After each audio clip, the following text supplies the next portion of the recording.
Welcome to the Michener Art Museum. I'm so happy to have you all here this afternoon for our discussion of Daniel Garber's Wooded Watershed. It's so nice to see you all today. We're going to talk a bit about the mural itself in the beginning and its display and the sesquicentennial exhibition, and then we're going to talk more in depth about the transfer of the painting to the Michener and its kind of journey along the way with a stop at Mont Alto. So I'm going to introduce our guests today, and I should have started with introducing myself. My name is Laura Igoe. I am the Gerry and Marguerite Lenfest Chief Curator here at the Michener Art Museum. I'm going to go from left to right. So I'm going to start with Daniel Garber, who is the granddaughter of the artist and teacher Daniel Garber, and an accomplished artist in her own right. She is a trustee emerita. Oh, don't you give me that look. She is a trustee emerita at the Michener, and in 2018, for the museum's 30th anniversary, Dana and her sister, Tanis Garber Shaw, received a James A. Michener Legacy Award in recognition of Daniel Garber's contributions to the canon of American art and the artistic culture of Bucks County. Next in line, I have Bruce Katsiff, who was the founding director of the Michener Art Museum from 1989 to 2012. After serving as the chair of the Fine Arts Department at Bucks County Community College for over a decade. He's also a nationally recognized photographer, and in exactly 1 month from today, on April 11th, the Michener will open Bruce Katsiff Pieces of a Life, a retrospective exhibition featuring over 60 of Bruce's photographs, so I hope I will see you all back for that. And then finally, Corinne Caldwell. From 1987 to 1996, she was the chancellor at Penn State University, Mont Alto, where a wooded watershed was installed prior to its installation at the Michener. She has held leadership roles in academia for several decades. Following her tenure at Penn State, she was vice president and acting provost at Temple University. And she currently serves on the board of Delaware County Community College and is a member of the State Board of Education. So, welcome, Corinne, Bruce, and Dana. Thanks for joining us today. So I wanted to start talking just a little bit, giving some background about Wooded Watershed, which is such a prominent artwork here at the Michener Art Museum. And I'm sure you all, if you're not familiar with it, you definitely saw it walking in through our galleries to the event pavilion today. It was commissioned by the Sesquicentennial International Exposition in Philadelphia for the Pennsylvania building in that exposition, and it was meant to depict natural resources. That was the prompt that Garber was given. And Garber completed the mural in about 6 weeks, from April 3rd to June 1st in 1926, at his studio at Cuttalosa in Lumberville. It was the largest work he ever completed, and for it he was paid $3,000, which at the time was not inconsequential. And he actually told his wife that it was a financial godsend. He also, he would work on other things while working on the mural, and when distracted by other projects, he actually wrote to his wife, quote, "Tomorrow I hope my thoughts will be only on and in forestry." So he actually referred to the painting as forestry sometimes as he was working on it. And I should note too, this painting was created for the sesquicentennial. We are now in the semi-quincentennial, the 250th anniversary of the United States. So it is the centennial of the creation of a watershed, which is why we're having this panel today. So then I wanted to talk too a little bit about Garber's style in this painting. And Dan, I'm hoping that you might have some thoughts too about, I'm going to put you on the spot, some stuff. How would you say this mural fits into Garber's larger body of work? Like, what strikes you about the painting? Well, first glance of it, you know who painted it. It's just, he's got a very prominent, definitive style. And I've never seen anyone else kind of adopt that style. It's not Impressionism, it's not realism, anyway. I always like to say that he painted the world as it was intended to be, not as it is. This mural, and he was a student at, I don't know if it was when he was in Cincinnati or when he came to Philadelphia, but he thought he'd like to be a muralist. And they said, you can't be a mural. You don't, that's not your thing. You're not going to be very good at that. Art teachers can be very blunt. And so I don't know that he ever believed that, but he went on with his studies. But there in the back of his mind, when somebody said, that doesn't suit you, you can't do that, it's all over. So when this came up, it's spectacular. I remember clearly, we'll get into the finding of it later, but his style, this is not, this, is it up? Yep. Okay. This is, he would go and paint on scene. He would put these canvases on his truck, strap them to railings, and go paint on scene. Well, this is a composite of many paintings and thoughts and ideas. I've found, long after he was gone, my sister and I found a box of little pencil scribbles. And you could see just the shape of a tree or a branch going this way. Or in another painting case, there was a shepherd with a staff. And then there would be a couple little sheep and another piece of paper. And yeah, he would just scrawl these things down as he saw them. And then I guess when he was invited to do the mural, he kind of pulled at many things and put it together to fit into that. And I'm showing here too Hawk's Nest, which is at Cincinnati Art Museum. But if you look at this sycamore here, you can see it's very similar to this one at the center left of the mural. So it's possible he was even pulling from, you know, his own paintings when he was creating Wooded Watershed. And this is at a time in the 1920s and I think you could even see the difference between the style of Hawk's Nest and Wooded Watershed, where Hawk's Nest has a much more, almost like pointillist, where he's got these little dabs of paint and there's like sense of shimmering light that I feel like is a little more stripped down in Wooded Watershed. It's much more muted of a palette. It's more, critics described it as like serene and as homespun simplicity, one critic wrote about this kind of style. So there's a little bit of a shift, I think, in the 1920s. For one of the things about painting something, if I'm right, the mural was high. It wasn't at a level where you see it now. It was high. So there had to be an adaptation for perspective. As you bring it down, I mean, it looks like what it is, but it's much simpler in reality than many of his paintings for museums and art. I'm not saying it's simple, but it's pared down in its intricacy, I guess. And you had, if you see a billboard on the highway and it's way up there, if you brought it down where you were looking at it straightforward, there would be an exaggeration to the mouth, and there would be maybe a kind of a different distance between the nose and the eyes, because you're looking up at something that's, well, at any rate. Yeah. I think that was his way of saying, I didn't do a mural. and he knew the techniques that were going to be needed to make something speak from high up. Anyway, that's my... Yeah, no, I think you're absolutely correct. And now I'm showing some images from the sesquicentennial where it was displayed. I'm just going to back up a minute.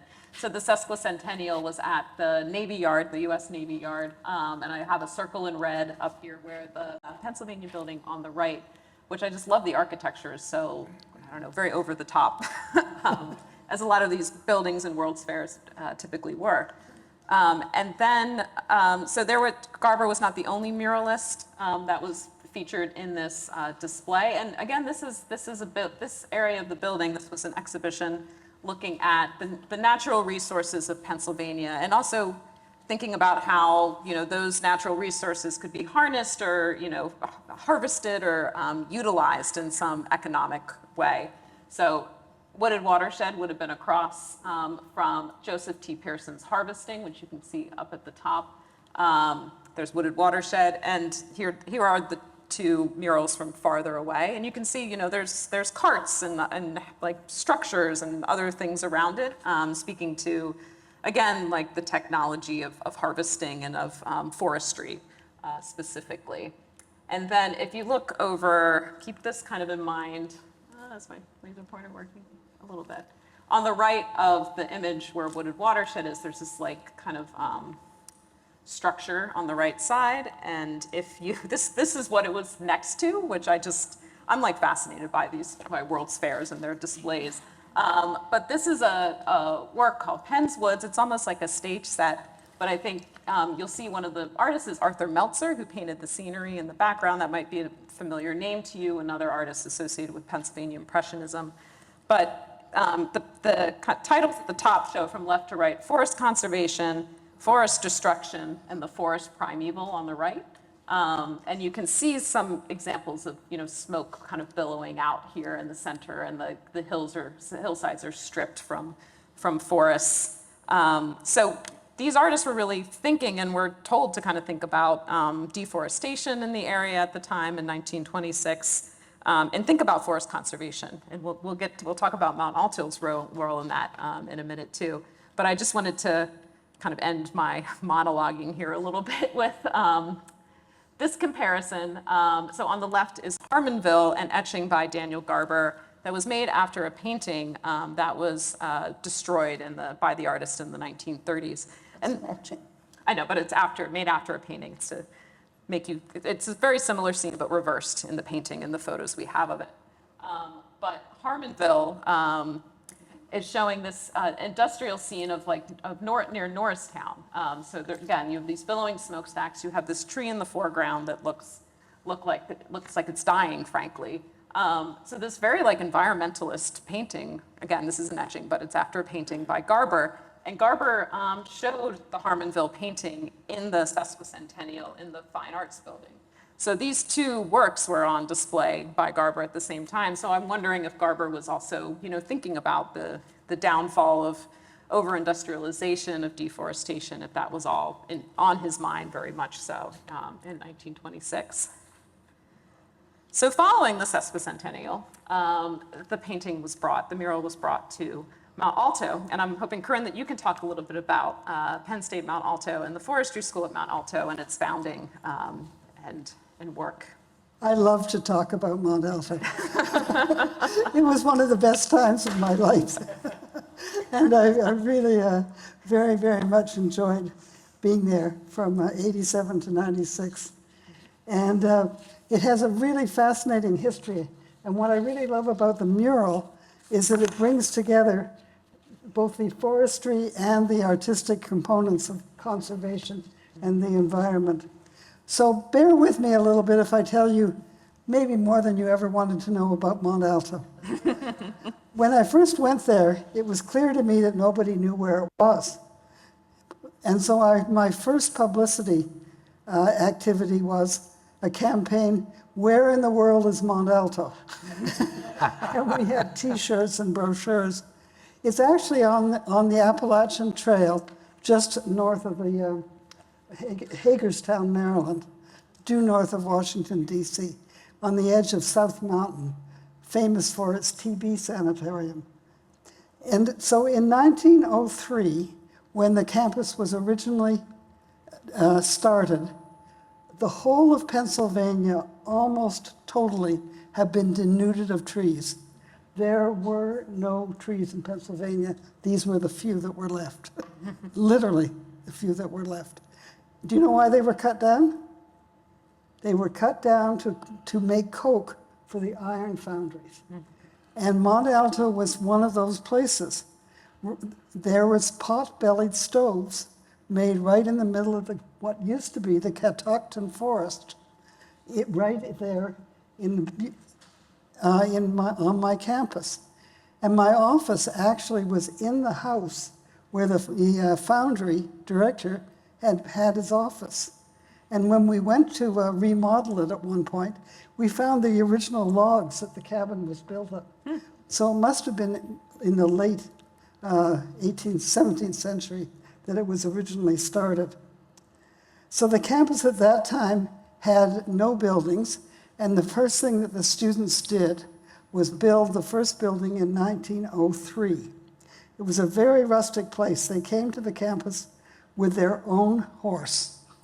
And Gifford Pinchot, at that time, who later became the governor of Pennsylvania, was studying forestry in France.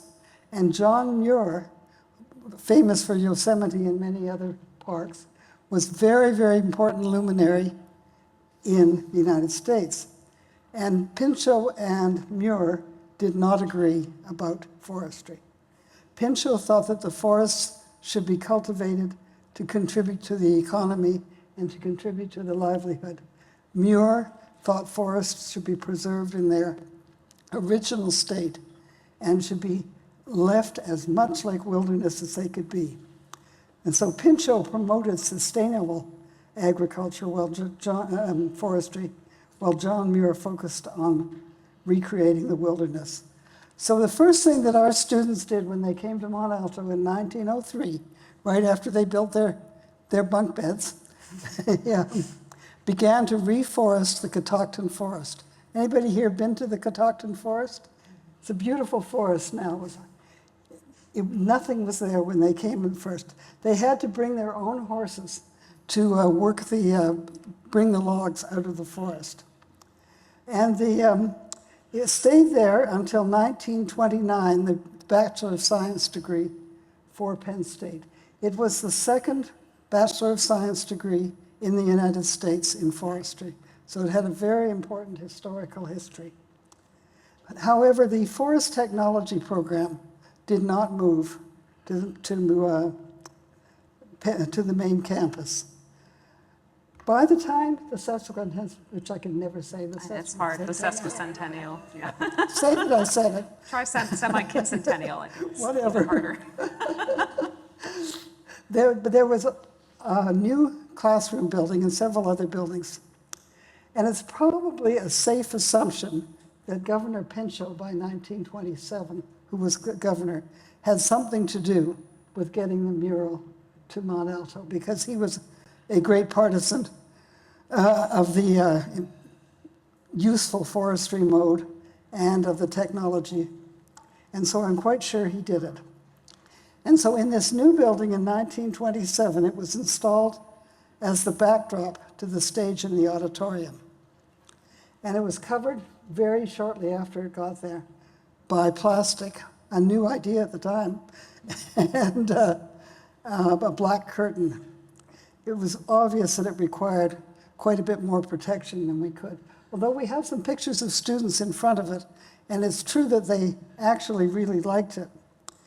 And one of the things they did was they turned in the corners, and we were so relieved when we found it that they actually were still there, because it really contributed a lot to it.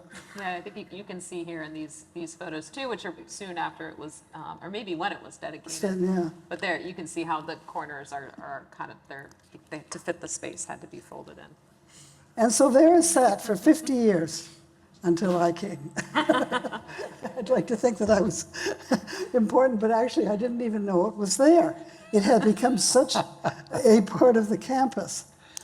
But unfortunately, we had to renovate this building, which by then was 50 years old. And the way that the stage was done was not going to be successful. And so we had a big problem about what are we going to do with this mural? And of course, librarians always come to the rescue. And our Mont Alto librarian, Marguerite, was no exception. And she was reading about the Michener Museum. And she said, I think this mural was done by Garber. He's one of the people they're going to put in the museum. And did she phone? She did. She called Yes. and left a message at the front desk that there was a Yes. painting we might be interested in. Yes. So I was actually thrilled to be at Mont Alto and to be part of this, because even though my last job had been at CCP, Community College of Philadelphia, as Dean of Math and Science, I was actually from British Columbia. And in British Columbia, when you took social studies in grade 5, you studied logging. And it was the industrial forest model. So for me, this all began to come together. And also, when I came to Mont Alto, I did one thing that the former students did. I took my horse. He didn't live on campus, but he was a very important part of our family. So he got to go too. So once again, we needed to renovate this now 50-year-old building. So what were we going to do with the mural? We weren't sure how much it was worth, and we can't just give things away when you're at a university. You have to go through a long process of decommissioning. So we did do a quick search for some experts who advised us that a painting this big would not be a big bonus for the marketplace, and that it would be very difficult to find a home for it. So we were relieved and actually thrilled to think that it would be able to come here. And so it was a great pleasure that we began to do the negotiations with Bruce. There were several really salient parts of the process for me. One is I came to visit Dana at her house, and we talked about Garber, and he really came alive for me. And her house is in this beautiful wooded setting, and you could get the feeling that she was kind of living that history. I think you still are. And I also went down to the Philadelphia Museum of Art and educated myself ever so little about what a famous muralist I can now be very proud of. So we exchanged the mural for a scholarship, an endowed scholarship for $55,000. And so a couple of days ago, I checked, how's the scholarship doing? It turns out that for every year since then, we have awarded the interest off that endowed scholarship, so it's done very well for the students. And so on the whole, I'd like to think that this is a really great melding of academia, of forestry, of conservation, and of the arts, and to think that it came together in this little teeny place, where in the world is Mont Alto, always gives me a lot of joy and enthusiasm. Bruce, do you want to talk a little bit too about the Michener Endowment Challenge and how that, brought Marjorie, the Penn State librarian, to us with this Yes, amazing essential really, the museum's acquisition of this painting began in large part indirectly because of something that Michener had done. Early in the history of this institution, Michener was interested in helping to build the collection. He was a collector himself. He had built two collections in his lifetime, a collection of ukiyo-e prints and a collection of American painting. But unfortunately, he had given those collections away to other institutions before he became involved with this place. So one day he came up with this idea. He said, I'm going to create an endowment challenge, but this is going to be an unusual endowment challenge. I will make a $500,000 gift to the museum's endowment if it can be matched by 30 museum quality paintings. A unique endowment challenge, matching money for paintings. So we put together a list of artists that we were interested in. Garber was on the list. And because of Michener's name and reputation and the unusual character of this endowment challenge, the story was picked up by the United AP Wire Service, Associated Press, and the story appeared in newspapers all across the country. The librarian at Penn State, Marjorie Blumbaugh, read that story in her local newspaper. And she said, I think that painting that we have is the Garber. So she called the museum, left a message at the front desk that said, I'm the librarian at this campus, this Mount Alto campus. We have a painting by Garber maybe you'd be interested in. Trust me, that's the kind of call a museum director returns. So I returned the call to Marjorie, and Dana and our then board president, Carolyn Smith, the three of us drove to Mount Alto to see this object. We had done some research. We knew it had been at the National Convention Center, and we knew that it had been folded because the original was 22 feet across, but the back of this stage was only 19 feet. So we didn't really know then whether the ends had been cut off or they'd been folded back. But we arrived at Mount Alto, And after meeting with Marjorie and talking and having some pleasantries, we went into the auditorium, and in the back of the auditorium, in this very dark space, was this large canvas you could hardly see, and my heart sunk, and I said, oh, we wasted our time, we drove all the way up here, and what is this thing here? And then I noticed that there were some Klieg lights in the back of the auditorium. So I plugged in one of the Klieg lights and turned the light onto the painting, and my God, we saw, my God, it's really there, and it's got some vibrancy and some history. So we began to say, how can we get our hands on this painting? And there are a lot of people who made that happen. We talk about the mural being our mural, right? This is our mural. But there were many people involved. We began this negotiations over the possible purchase. Now, you're telling your part of the story. You probably haven't heard, this is my part of the story. Okay. We had agreed on a $55,000 fee. Museums don't like to talk about what they spend for paintings, but in this case, we'll reveal it. We agreed to a $55,000 fee that would be used for a scholarship in Garber's name. Everything was set. A week later, we were supposed to sign the papers. A couple of days after that, some Garbers go at auction. One of them brings $90,000. And I'm saying, I hope Corinne isn't following the auction prices. This is the part of the story that you don't know. And fortunately, she had not been following the prices. So we were able to get the painting. But that was only the beginning step, because we knew the painting was going to require enormous conservation work. That was going to cost a fortune. Where was this money going to come from? We were a young institution. We didn't have huge acquisition funds. And that's when two people really stepped in who made it possible. One of them in the audience tonight, Diane Semmingson, is here this afternoon. Diane Semmington's late husband was Craig Lewis, the state senator from this region. Years before that, we had been walking through the gallery one day, and Craig and Diane said, we'd like to do something really important for the museum, like maybe get a painting. And at the time, we had an Edward Hicks on loan, and they pointed to the Hicks and said, maybe something like another Edward Hicks. And I said, well, that would be nice, but the last Hicks that sold at auction brought over $1 million. But when this came up, I said, hey, this may be the perfect thing. So with Diane's help, I contacted Craig and I said, listen, here's the deal.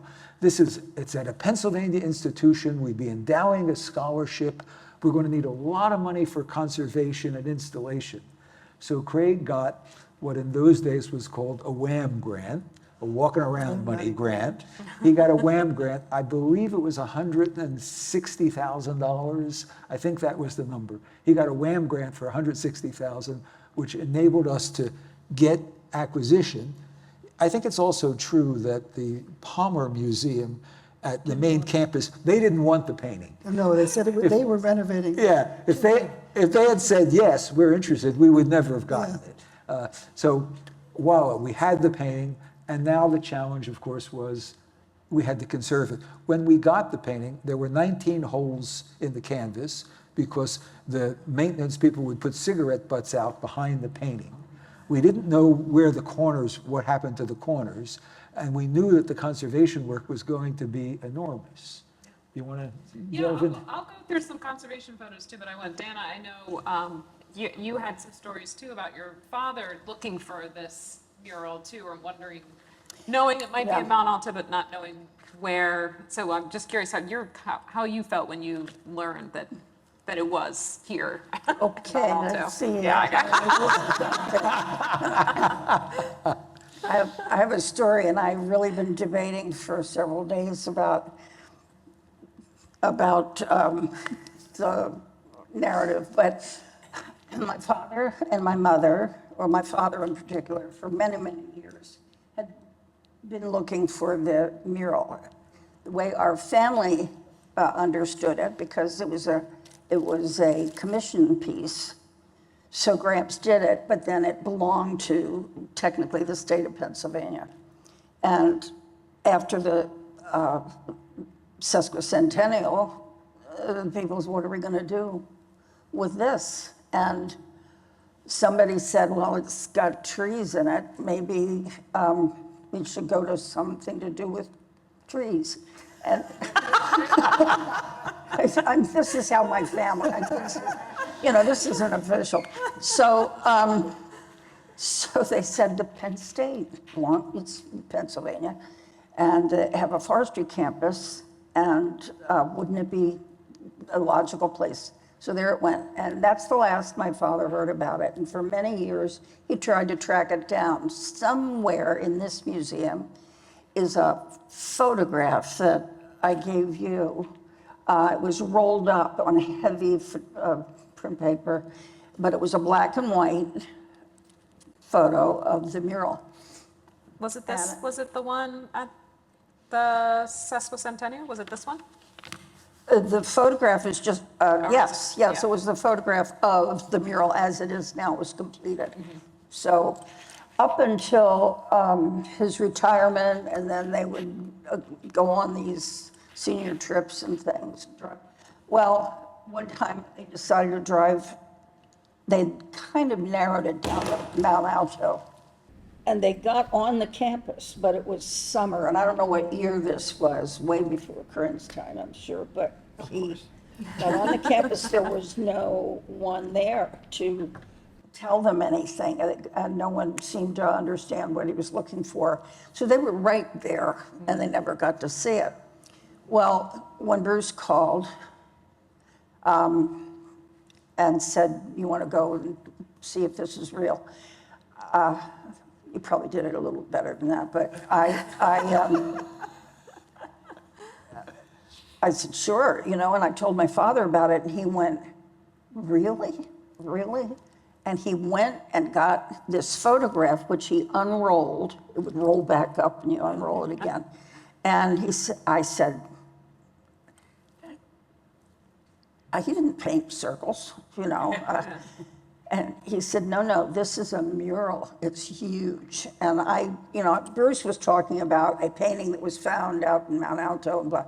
Well, so by that time, when it was discovered, my father was tied to an oxygen tank and couldn't leave the house. So I did go, and when we met,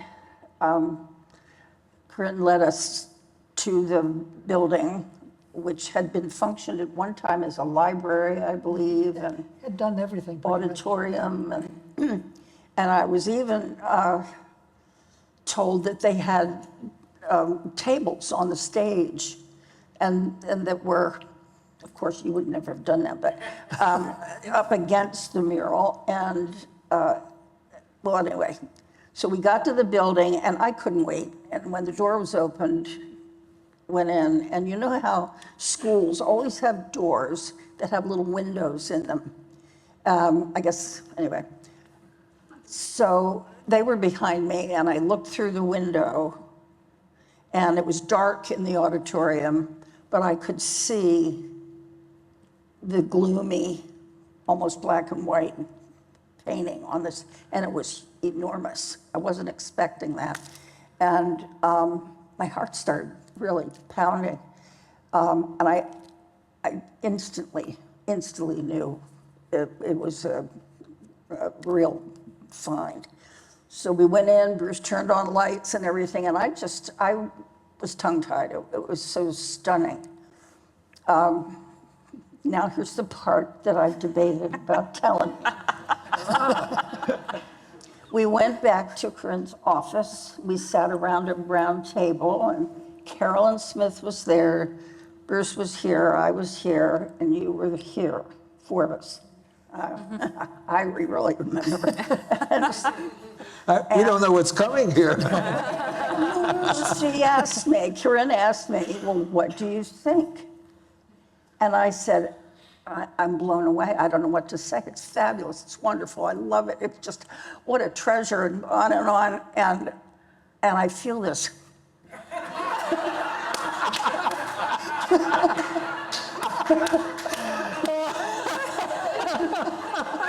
It's true. It's true. And I went, what? And then I had to switch, because I'm not completely stupid. I thought, oh, he doesn't want me to praise this thing too much. So I said, but I noticed that the corners are there. And, that would really ruin the whole thing. So I'm babbling now to try and cover up the fact that we really wanted it. I think Corinne might want to go back in time and redo this whole thing. Well, I think we're safe now. Here's another thing, we haven't touched on this, but has to do with this museum. This part wasn't even in our dreams, but the Smith Gallery. Putnam Smith. Putnam Smith Gallery. When they designed it, for some odd reason, they put in a door that was only about this wide, but went all the way up to the ceiling. It wasn't for an odd reason. Yeah, It was specifically because I was aware that the Princeton Museum had bought an Ansel Kiefer and they couldn't get it in the building. So when they were designing the building, because this building was designed around the ability to move a 10-foot object into the loading dock up in the elevator. But that gallery had a 14-foot high ceiling. So I said to the architects, when you put the emergency exit in, let the emergency exit go all the way up. Yeah. That's why it Yeah, was well, I there. didn't know it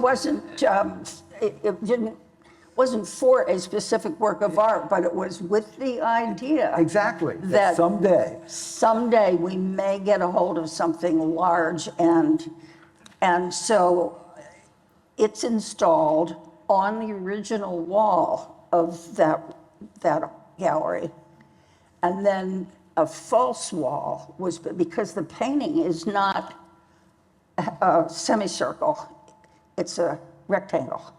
Well, The painted canvas. part is on the rectangle. You could never have really stretched on, or found stretchers. I mean, you could have, but Here, trying to. This, I think, helps a little bit to see. Do you have Here's it? some of the photos of Yeah, conservation. Okay. The canvas is on a rectangular thing. Yeah. And Garber was very careful. He only painted about 1 inch behind. He wasn't going to waste any space or waste any time. And I might throw out the person who did that design work was Charles Frome, no longer with us, an incredible museum designer who happened to live in the community. And it was Charles's idea that we would build that false wall in front of Yes. it when the painting was And the installed. false wall has a perfect frame for it. And so what you're looking at when you look at the wall of the end wall of that gallery is a false wall over the mural, which is installed on the original wall. And I've gone, anytime I'm here, and now they put up little ropes so I can't get at it, but That's just to keep you away from it. I didn't touch it, my grandfather painted it. There was a gouge in it that was maybe 14 inches long, and the canvas, very, very heavy canvas, and over the years, it had curled back. So there was quite a rent in the canvas. And then, I wasn't there. I don't know if you told me, someone who was there when they took the mural down to bring I it. was there. Okay. Well, I was on campus that day. There was a hole in the canvas, and behind it were cigarette Yeah, butts cigarette butts, Yeah. absolutely. that And were. I should have brought, I should say, on May 19th, Tuesday, from 7 to 8 p.m., we're going to have a virtual program with the conservators of the mural, one of which is here today, Mark Bockrath and Barbara Buckley. So they're going to talk about the pretty massive conservation effort of this piece. But we do have photographs of the cigarette butts, but I did not bring them in today. And to I didn't want to Well, it's steal too just- much thunder from the put it conservation in program. perspective, Yeah. it took Garber 6 weeks to do the painting. It took the conservators 6 months to conserve the painting. But I want to say, Barbara Buckley herself said, and she was the head conservator then of the At the Barnes. Barnes Foundation. So she really was the. And she said it needed, the gouge that curled back had to be rewoven and repainted. The hole where the cigarettes were had to be rewoven and repainted. But that the conservation, it really needed just to be cleaned. And that his techniques and materials and techniques were so good that it didn't, there wasn't paint peeling off or falling off the facade of the painting. However, painting the... And another important point of that was that, fortunately, Garber had decided not to varnish the canvas. So the conservation work was much, much simpler because they didn't have to remove the varnish before they got to do the conservation work. We decided to varnish the painting when it came here, but if Garber had varnished the painting, and for some reason he decided not to varnish that piece, I have no idea. The painting? Pardon me? You varnished the painting? Pardon me? You varnished the painting? He did. We did, yes. We, He didn't like varnish. pardon He me? didn't like varnish. I know, he didn't like it, and that was that was, Protecting. It can't we be have to talk about this after. There's smoking in there. Okay. And then here, I mean, here's a photo of just also the movement of the work, you know, the fact that, I think you said you had to get somebody with a truck to come and bring, bring it over. It's just like, I mean, it's a massive effort for the museum. To roll it up. Roll it up and unroll it, and here it is in the gallery waiting to go up. I the remembered wall. somebody Yeah. filming this. I don't know if Is it- a is the film, film, okay, like a video. did it survive? I don't know. I'm not aware of. But I'm looking at Brigida now. Do we have Yeah. a video of the installation of the mural? No. I guess not. There was one of them Somebody taking was it sitting down. Doing it at the time, because Okay. we were all standing out there watching them roll it up and putting it on the truck and all, Yeah, We'll have to keep an eye Yeah, out for that. yeah. and making sure there was no varnish. Yeah. Kind of what? He said, and making You want to blame Barbara Buckley. She's the one I'm just taking their Yeah, advice. I've seen paintings that people have acquired, and they put a big shiny coat of varnish on, and that fooled me because it's not the. No, it's not a shiny coat. Yeah. This is for It's okay. It's okay. protective reasons. It's all professionals. I'm happy. Okay. I don't know. So if we could talk maybe just a little bit about the unveiling of the mural in 1995. So again, 1992 was the endowment challenge, Michener Endowment Challenge. 1995, the mural is unveiled. I mean, what was that like? How was the feeling in the room? How were people responding to the work? I can remember what I wore, so that was. Can you really? Yes, because it was such a noteworthy experience. I mean, to be how often do we get to be benefactors of the arts? Especially in this kind of a major sort of way, and to feel part of something like that. And so it was a very, very important night. Yeah. And I always felt that it could be an important visual symbol of the museum. Another interesting piece of how the mural was important, I am convinced it is the mural that was the object that got the Gerry Lenfest collection to come here. Because when Gerry and Marguerite came here and we took them for a tour of the museum, we walked him into that room where the Garber mural was, and he was blown away. And we said, this is the room where your collection will hang.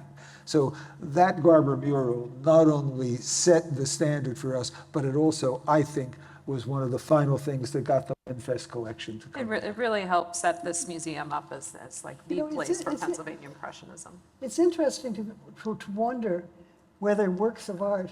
I just finished reading a book about Vincent van Gogh and how his works of art prompted his sister-in-law to sell the paintings in the end and all of that. And how works of art can actually change the direction of people's lives. And I think the experience of that mural and being a very peripheral benefactor did bring a new kind of dimension to the people who were involved, including me. I agree. I agree. Yeah, I mean, I think part of it is the idea of being involved in something where everybody who has a piece in it feels proud of their participation. Whether it was the guy who drove the truck that brought it here, or the conservators who worked on it, or the assistant conservators, it's one of the glorious things about working in a museum and working to create a space like this. It's great to be involved in a project where everybody who's involved in the project says, you know, I'm proud that I participated in that. That's unlike, there are plenty of projects where people say, oh no, I had nothing to do with that one. Don't blame me for that one. Those are a different kind of projects. Those are not the kinds of projects that you frequently have in a museum or cultural institution. I can only think that my grandfather would be over the moon that it's here and that it's so appreciated. That's once he painted it, it was goodbye. And I think if he only knew this story, well, who's to say he doesn't? Could be. It's nice to think of him looking down on us. I think we'd be happy to take questions from the audience if there are questions. Jen over here has a microphone and can pass that to you. Well, thank you for a very interesting presentation on a picture that or painting that we've probably all seen many, many times, as I have going by it. I'd like to add a little dimension to sort of the legacy of the painting, what I call the living legacy. When I look at this painting, you know, we think this was placed at the sesquicentennial at a place where the focus was on natural resources as utilization. And as you noted, the big argument in the late part of the 19th and early part of the 20th century was between preservationists like John Muir, founder of the Sierra Club, often called the father of our national parks, and people like Gifford Pinchot and Teddy Roosevelt, who were utilitarian conservationists who wanted to see how things could be used for the betterment of humanity. Muir looked at these things as the nature as the work of God and should not be disturbed by humanity. Pinchot and Roosevelt, for example, had a little bit different perspective. You know, they came to heads over the big battle over Hetch Hetchy Dam in Yosemite Valley, creating a water supply for San Francisco. They were on opposite sides there. But they cooperated on an awful lot of things. They met, for one example, in Glacier National Park and went fishing in Lake McDonald and other places, talked long into the night, and became good friends and used both of their perspectives to try and preserve the environment. So all of this is to say that when I looked at this painting originally without knowing a lot of the background, to me it seems like a natural scene that we could all enjoy and want to maybe be in and participate in some way, hike through or whatever. You know, I don't see this as something that's preparatory to being logged, you know, for the use of humanity or whatever. So it's interesting to me to think about, you know, how what Garber originally envisioned, how this was used in the sesquicentennial, and what that living legacy of this painting is so many years later, and how people are affected by it. I was the former director of Sierra Club in southeastern Pennsylvania, so I know a lot about Muir, but I also love art and been a member of the Michener for a long time, and it's wonderful when you can see art and nature come together to raise people's understanding of both worlds, you know, to a higher level. And I think this painting is a wonderful example of you know, we can take from that what we want, but to have the rich understanding as you've presented today, you know, adds, you know, great dimension to that. So I'm thankful for your presentation, and I'd encourage people today in the world in which we live, this is my advertisement, you know, we need to do everything we can to preserve what remaining parts of nature we have. You know, one of the best things America has done was the creation of our national park system. And, you know, I'm hopeful that things like this painting can inspire people to say, yeah, we need more places like this. I want my kids and grandkids to have these places. So in that way, I thank Daniel Garber. I thank the sesquicentennial committees for doing this, for the Michener for being able to find this painting and to bring it here for people to see. And hopefully this will have a legacy that continues, long into the future and enriches the lives of people in so many different ways. Thank you for that. I also think it's interesting to think about, of course, this mural was displayed at the sesquicentennial, as we showed, kind of high, and here at the Michener, it's lower, it's kind of right in your line of sight. And as a result, at least when it's down lower, to me, I always think about this rock in the center and how it kind of protrudes into the landscape and how it's almost set up as if we can take a step and walk and stand on that rock and survey the scene in front of us, which is it's a device that artists have used throughout time to kind of invite people into their work. So I wonder if Garber was thinking about that when he painted the work, even though he knew it would be up higher, maybe he was still thinking about how someone could visually enter that scene. It's interesting. I have a friend who's not really terribly interested in the arts. He was a hunter, and he came one day to the museum and looked at the Garber mural. And then afterwards, he's talking to me. His name was Vince Klicka, and Vince said, "That painting's really something. I felt like I could take my bow and arrow and shoot at a deer that was walking through." And I said, "Vince, that's great, but please don't come to the museum with your bow and arrow." A different sentiment. It's a good explanation of how a picture like this can have an impact on somebody who doesn't think of themselves as an art aficionado. It's very accessible. It's easy to get to. It's easy to understand and relate to. So, and none of you can bring your hunting instruments to shoot the deer that are hidden in the painting. I have a question. Was this an actual place, or was it little bits put together? That's a great. I think it's agreed that it's a imagination, but based on the Delaware River and perhaps the Delaware Water Gap specifically. However, could you go to the Delaware Water Gap and find this exact scene? Maybe not. But I mean, as we all, if anyone who knows Garber knows, he loved to paint the Delaware River. He was interested in that kind of landscape. But these kind of steep cliffs on the side of the river, I think are meant to be evocative of the. And this is a commission. Garber did not do many commissions, and he did teach mural painting at the Academy. I mean, it was one of the classes. Did he? I'm pretty certain that he did. I'm pretty certain that he was teaching some mural painting classes at the Academy. It said he couldn't do that. And the fact that it's a commission, I think, changed it. So it's not an en plein air painting. This is not a painting where he went out and he had this huge canvas. This is a constructed painting. So I think that all speaks to it not being. It's atypical, really, for much of what Garber did. Dan's going to disagree. The identifier, the most consistent identifier of Garber is the composition.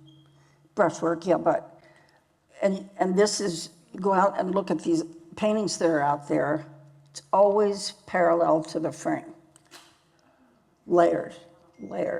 And then the trees pin it all together. This is classic Garber construction, and it is, I mean, I do know that this was a work of imagination and trying to put together something that would represent what the commission requested of him. And, but I look at it and I see, one of my identifiers is that series of parallel parts to the landscape. And this is classic. I'm fairly certain that, yes, the Delaware Water Gap could have been, in the inspiration, but there is no place that he picked to paint. Most of his paintings were painted on scene. He did finish larger ones in the studio, but this one was completely done in the studio from drawings, from his imagination. Dana, was this considered quite a coup for him to get this commission? I would imagine, yes, because he was just becoming well-known. He wasn't that famous at that time. Yeah. I think he had some national recognition at the time, which is, I think, why he was chosen for the commission. But I mean, at least as I mentioned in his letters, he was very thankful for the money, for the I would imagine they had to submit some sort of, Maybe. Yeah. And when you think of the painting that was rejected, you know, the Thomas Eakins Gross Clinic, Yeah, right? that's You know, here's Thomas Eakins was also invited to submit a work, but his work was seen to be so powerful that they didn't put it up where it was supposed to go, but hid it. They put it in a medical display Yeah, rather because than in a the critic fine at arts the building. time said Yeah. a grown person will lose their lunch upon the sight of this painting. This is the painting that is now jointly shared between PMA and the Pennsylvania Academy of the Gross Clinic, you know, that was sold at auction for $75 million or some incredibles. So that's the caliber of artists who were invited to participate in that Garber was, you know, there was Thomas Eakins and there was Daniel Garber. Actually, if memory serves me, and they can confirm this, I think there were 19 holes in the canvas. There were some large ones, but I think the total of holes in the canvas was 19. I may be wrong. I just remember the two Yeah, I massive remember the really big insults. ones. But then, because the installation of the plexiglass happened years after it was installed. The painting was there without anything in front of it. One of the interesting things is, one of the reasons the painting was preserved is that it was hidden in the backs, so it suffered from no light damage. Okay? If it had been in an area where there had been a lot of light, the painting would have lost some, it would have been damaged. So in one sense, its location in the back of that stage helped to preserve it, because there was no light striking the canvas for the 100 years. But they were smoking there. Well, you know, a small detail, people put People cigarette had butts outside. different approach or different thoughts about smoking inside then. We could take one more question. Anyone has one? Or if you all have questions for each other? Yeah. I don't need a microphone. So you said that it was painted on or it's on a rectangular canvas. So behind that archway, are there other extensions of the trees and painting, or is that area? No, that's No, it. it's like- He can you see- Garber painted 1 inch from where the circle would be. You can He see- obviously you can see the drew corner here. a It's circle on the almost painting square, and yeah. made sure he That's the wasn't, original okay, Yeah. maybe that was the Yeah. canvas cover. he wasn't going to waste any time painting something that wasn't going to be seen. And you can kind of see here too how this is like kind of folded down. You see how it's stapled here? That's where it was folded over. And in its original installation, there was a frame that was basically nailed through I actually still have one of the nails. I'll give it to the museum someday, but these I think we have some too. You have one too? Yeah, I think we Okay. have them. Not But me personally. there were but we've nails seen. driven through the canvas Yeah. to hold the frame that was nailed to the surface of the canvas.